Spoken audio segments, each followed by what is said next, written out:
can start? Okay.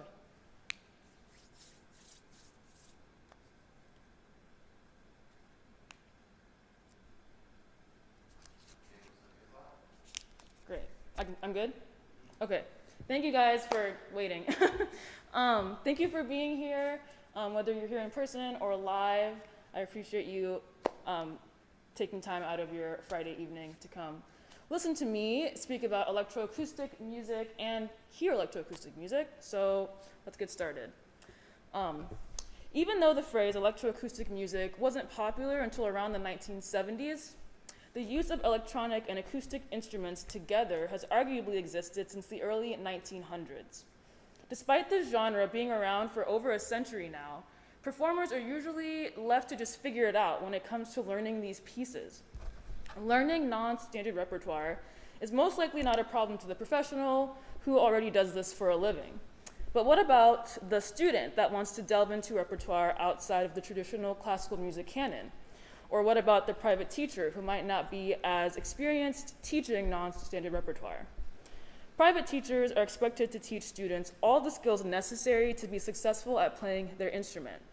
But these skills are traditionally expected to be achieved through a very specific set of etude books, sonatas, concertos, or other works deemed standard repertoire. So for cellists, for example, right, we have Popper etudes, Piatti caprices, Bach 6 cello suites, concertos by Haydn, Elgar, Dvorak. So if you're a cellist, you know all of these as traditional works, and you know these like the back of your hand. Maybe not the pieces themselves, but you know the list, you know of these works. With that, music from the electroacoustic genre is literally non-existent within this category of standard repertoire. But today I want to show you how works from this genre can and should be taught and included within the cello canon. So electroacoustic works aren't simply just innovative or futuristic in aesthetic, although those are legit reasons that you can choose to play a piece. This genre can be used to instill the same basics that traditionalists insist can only be acquired through learning Dvorak's cello concerto or a Bach cello suite. Expanding a student's repertoire with electroacoustic music can help develop musicality, improve collaborative skills, while also increasing technical proficiency. These attributes combine to create not just a person who can play the cello well, but a full musician who understands the multifaceted expressions of music. So for my lecture recital, I'll be showing how musicality, collaborative skills, and technical proficiency can be attained through these 4 works. I'll essentially be providing a guide on how to perform and teach these works.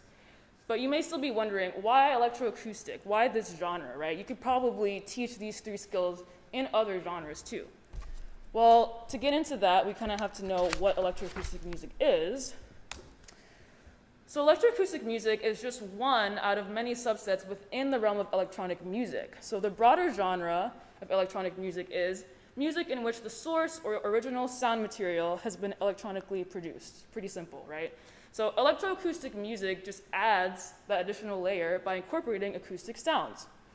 These acoustic sounds can manifest by being played live, like I'm doing tonight, with or without amplification, or the acoustic sound can be pre-recorded prior to the performance, but still be a part of the performance, and that's still considered electroacoustic. So when electric or acoustic sounds are recorded and included in a composition, this subset is called tape music, coined by Vladimir Ussachevsky in 1952. So all the pieces I'll be performing today are technically considered tape music, each widely varying recorded material.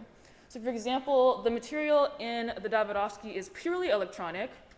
The Reich is 7 cello parts against my cello part. Monick's work combines electronic synth sounds with piano, and the Joachim features recorded percussion and voice. So although technically only tape music is going to be featured, I believe that these skills can be attained in other subsets of electroacoustic music as well. So you'll hear me referring to it as the broader genre of electroacoustic music. So the literature on the history of this genre illustrates the reality of how technology improves over time, right, which we all know this. So these 3 books are the main sources that I used for my research in terms of getting to know about this genre, but there are plenty more that reflect the times and technologies that were around when they were written. And these books also contextualize the genre by offering a wide range of information about the history, the development, and the applications of the genre. What I gained the most from my research is how it broadened my perspective of what electroacoustic music is. So my main exposure to the genre was what I'll be playing today, tape music, which is when a fixed recording is played alongside a live performer who's playing from a relatively fixed part, right? But electroacoustic performances vary a lot. In some pieces, the electronic part can be also performed live, where someone is using equipment to alter the electronic sounds in real time. And this can also be the case for the acoustic part, where it can be hooked up to a transmitter or an amplification system and altered live as well to create cool effects. Early discoveries in electronic music set the stage for all of the popular music we know of today. So any genre that uses electronic equipment to amplify or change an acoustic sound like voice or guitar is technically considered electroacoustic music. So funk, disco, hip hop, rock and roll, anything, all technically fall under this category. So this helps to answer the question that I posed earlier, why electroacoustic music? Well, we consume it all the time. Electroacoustic music is kind of the main form of music consumption nowadays. There's a growing demand for progress in the works that are programmed and promoted in classical music right now. People are demanding for the spotlight to be widened or maybe even shifted over to underrepresented composers or works. Technology is constantly advancing, and with that, the growth in classical music could also be advancing. So learning this music and incorporating it in our students' repertoire is only better equipping them to be a multifaceted musician in the current times. Becoming amazing at an acoustic instrument is impressive, difficult, and important. Trust me, I devoted 2 decades to this. So, but learning how to amplify or record your instrument, set up speakers, learn about audio processing software, and other skills pertaining to electronics will only broaden you and your students' horizons for what they're able to do in the future with their instrument. So more of this will hopefully aid in classical music's relevancy problem and invite more open and mutually beneficial relationships between performers, composers, and audiences. So now that we kind of have a better understanding of why this genre is important, I want to bring us back to these 3 skills: collaboration, musicality, and technical proficiency, which is what we'll be kind of focusing on with these 4 works. So I'll be talking about these through 3 specific frameworks. The first framework is to just think about the relationship between the electronic part and the acoustic part, right? Pinpoint what technology is being used and its impact or function within the piece. From there, the performer can have a better understanding of how their part relates to the electronic medium or vice versa. So this is a great place to start when thinking about collaboration and musicality. The second framework is to consider how your playing environment affects your performance decisions. Performing with electronics presents unique issues in terms of achieving the appropriate balance between the performer and electronic material. Performance environment also affects how to approach decisions such as articulation, dynamics, phrasing, etc. Things we kind of think about already just when we're playing acoustically. This framework lends to an approach to learning that is less rigid and more flexible to varying playing environments.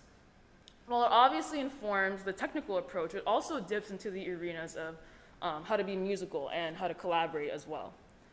The last framework is to have a strategic yet steadfast approach to extended techniques, just like we're expected to do with Popper etudes or Paganini caprices. So think about this, there are entire articles just dedicated to trills. Like there are treatises written on specific trills for specific Mozart sonatas, right? And so this thesis by Valerie Wellbanks is kind of what I think of as a modern version of this, but it's for extended techniques on the cello. And I think this type of scholarship allows for a more informed approach on how to navigate and treat non-standard repertoire. So it treats it with the same level of respect and rigor as those treatises treated trills, which are important. I'm not saying trills aren't important. This dedication to technical proficiency and musicality in newer forms of music is what I want to contribute to and encourage more of with this recital. So as I delve into these 4 pieces, we'll be using these 3 frameworks interchangeably and to explore how to hone these skills of collaboration, musicality, and technique. Okay, the fun part, music, yes, why you're all here. Okay, so Mario Davidovsky was an Argentine-American composer known for his innovations in the electroacoustic genre. So Synchronisms number 3 is one out of a 12-part series, 12-piece series of electroacoustic works, and this was written in 1964. The electronic part in this piece functions as an extension of the acoustic instrument, meaning it increases the possibilities of the sounds and range of the cello, or vice versa. Maybe the cello is an extension of the electronics. Regardless of how you think of it, there's a oneness and a synchronicity within the electronic and cello parts, hence the name. So as I'm playing, I'm trying to sound electronic, while the electronic part is trying to sound cellistic. Davidovsky accomplishes this by creating rhythmically complex and compact interactions between the two parts. So to help out the performer, he provides a shorthand notation of the electronic part, along with tape entrance indications. So where it says start, you start it, and other places it says stop and you stop. So this may seem like a given, right? A score, what's the big deal? But during this time, this wasn't actually common. So Davidovsky kind of helped start this trend of providing us with scores to help us synchronize with the music. As you can see, though, the notation isn't very explicit, right? So these squiggly lines here don't just mean like sustained notes. There's actually a lot going on that's not written out. And these rhythmic cues seem very specific, but it sounds a lot like what's either happening before or after. So it takes a lot of listening away from the instruments to really kind of get an idea of the timing and where things line up. So in addition to the complex relationships between the two mediums, the piece is also very technically difficult because of the extensive amount of extended techniques used. So I'm going to show a really quick clip of a passage where things get a little crazy.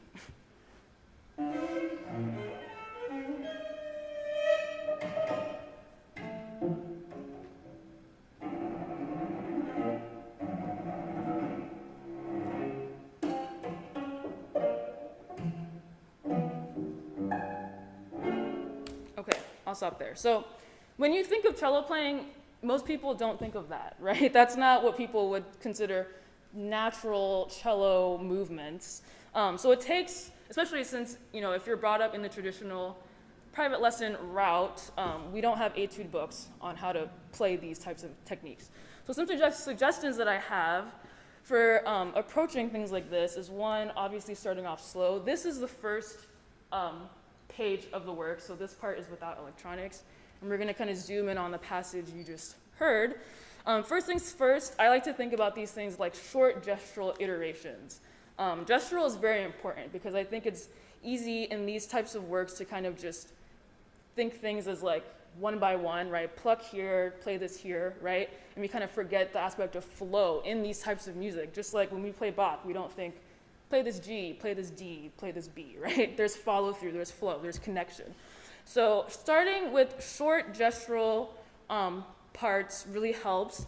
And I also like to use what I call addition practicing, right? Where you start with one note, then you add another one and you play those together, right? And you add the third one, so on and so forth. So, in like 5 minutes, you'll get to 16 notes in a row and you have a phrase that you're able to play all the way through with some type of fluidity, and you're also helping to kind of remember and train your muscles how to go about these parts. Second thing I would mention is finding patterns, which can be kind of hard. Some of these works don't really have much of patterns. But if not patterns, then focus on a specific technique. So pick out, for example, colegno, which is where you hit the stick of your bow on the string. All the sections that have colegno, work on those, right? All the sections that have Bartok pits, look at those. That kind of really helps you solidify that technique because you're doing it a lot, and it also helps you map out the piece to kind of know when things are coming up, so it's not a surprise when you have to like hit your bow on the string. Third thing is focusing on expressive markings. This marking is a little confusing, right? Because it says secco, which means dry, and then sonoro means the exact opposite. So not really sure what he meant there, but you have to make a decision, right? So being able to practice and seeing how dry can you make this, how resonant can you make this, really also helps when you have to adjust in different spaces. So knowing that that your technique allows you to play at these extremes is really helpful. And lastly, I would just say, seek out the sources, like I mentioned earlier. Wellbanks' thesis is really helpful for this. Hopefully there's more, but those are kind of good sources where you can really get into the nitty-gritty of what certain techniques are, how to approach them, how to practice them, etc. Before I play this, I want to mention one last thing. So like I mentioned, these are all considered tape music. So when this was made, they used actual tapes. So someone would actually start and stop the part at different times. It's 2021, so now we have Bluetooth and smartphones, which is great, but I still need a helper. So my friend Liam, who's back, you don't have to come out if you don't want to, but my Trello studio mate, Liam, will be helping in the back, starting and stopping at the appropriate times. So without further ado, synchronisms.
performed completely acoustically as an 8-person cello ensemble piece, or it can be performed, like I'm doing today, as a solo cellist recording and a recording of the 7 other cello parts.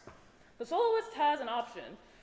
They could either pre-record all 7 cello parts separately and then put them together and perform that way and then perform as a soloist, or they can do what I did, which is the easier route, just purchasing the recording of the 7 parts from the publisher, because of ease, honestly.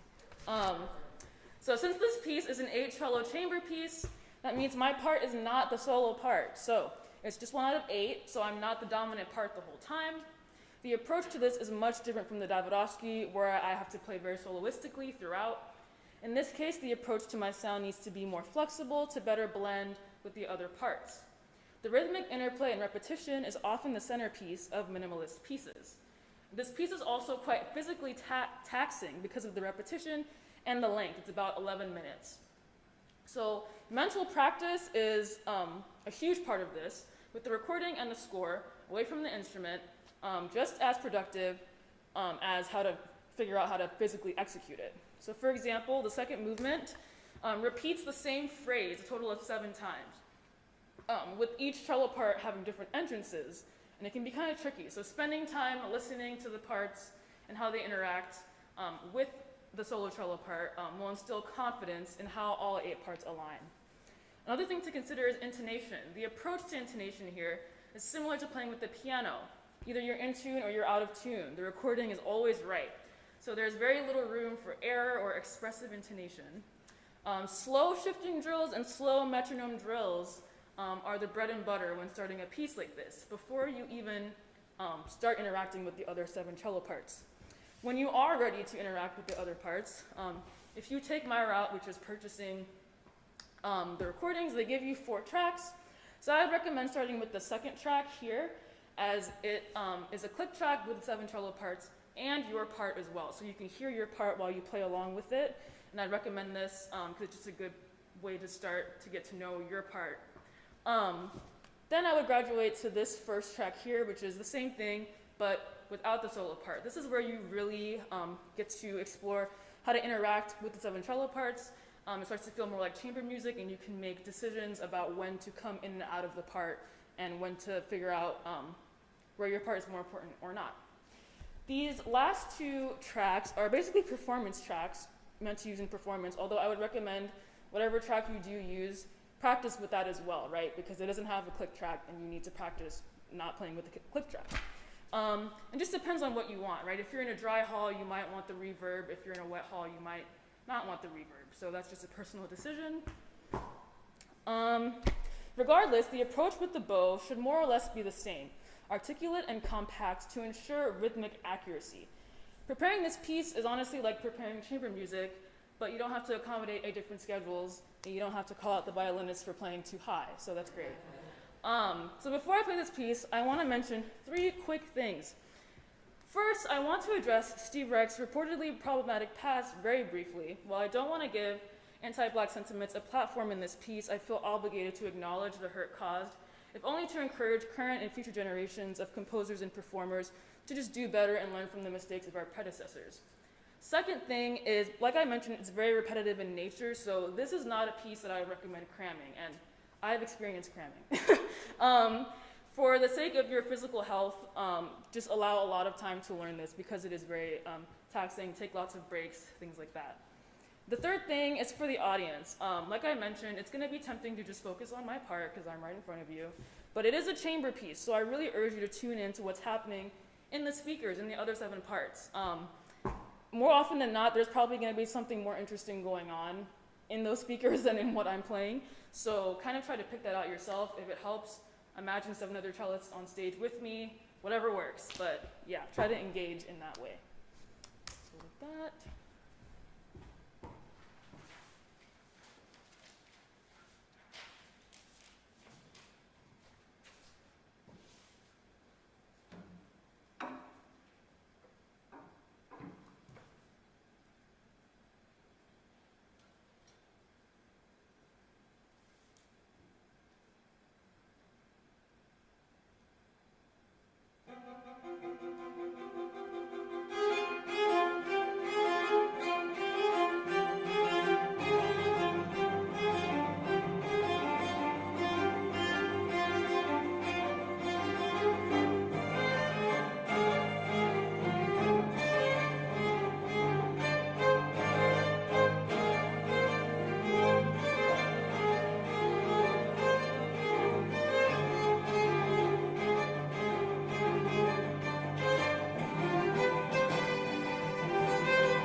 That's a lot. Water. All right. Next, Julien Monick is currently a student at CCM. Yay. Pursuing a DMA in composition. He's actually here. Hi, thanks for being here. He's a resident composer for New Downbeat, which is a new music collective of women musicians that perform primarily commissioned works by living composers. So I am in New Downbeat, and I had the opportunity to premiere Dead Leaves for New Downbeat's virtual second season in the fall of 2020. The electronic in this piece functions very differently from the last two pieces. Instead of needing to be tightly synchronized or tightly interlocked with the electronic part, Monick creates an almost a rhythmic or suspended feeling with lush ambient harmonies. I kind of like to think of this as like the electronic part is like clouds and the cello is like a plane weaving in and out or something. The soundscape results in the performer having to achieve a different sense of balance, where the cello part feels like it's both embedded in the electronic part, yet also floating on top of it. Both the cello and electronic part shift in and out of focus. It's kind of like ambient chamber music. The electronic part is primarily synth and piano chords with occasional light arpeggio flourishes that leave a lot of open space.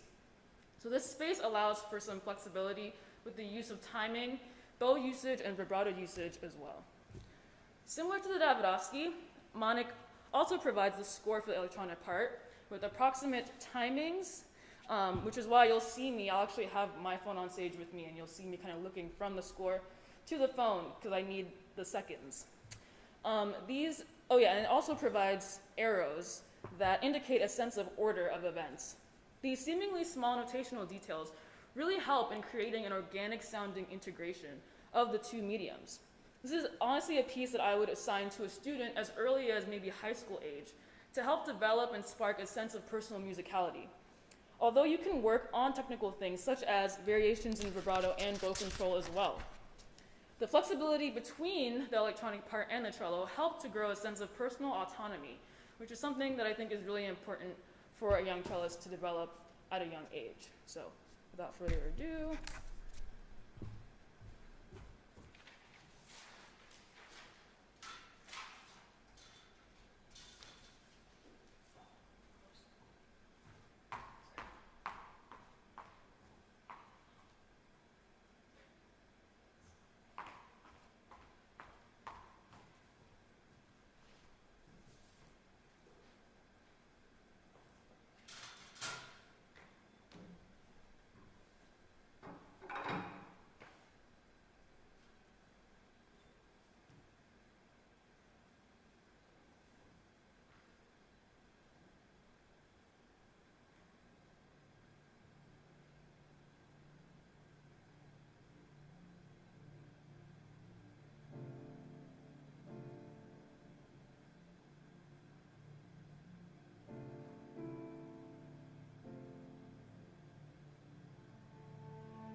but not least, Nathalie Joachim is a Chicago-based Haitian-American flutist, composer, and vocalist.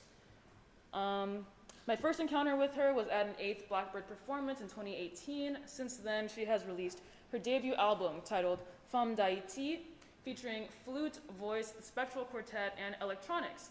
And it was actually nominated for a Grammy for Best World Music Album in 2020. Similar to the Davidovsky and the Monick, Joachim provides a simplified score of the electronic part with entrance timings for ease of coordination. So the cello part is on top, and the recorded vocals are on top here, and then the percussion is on the bottom. This piece is also rhythmically complex because of its use of syncopation in 7/8 time in both the cello and recorded part, resulting in a polyrhythmic groove. So this part starts kind of halfway through the piece and continues through the end.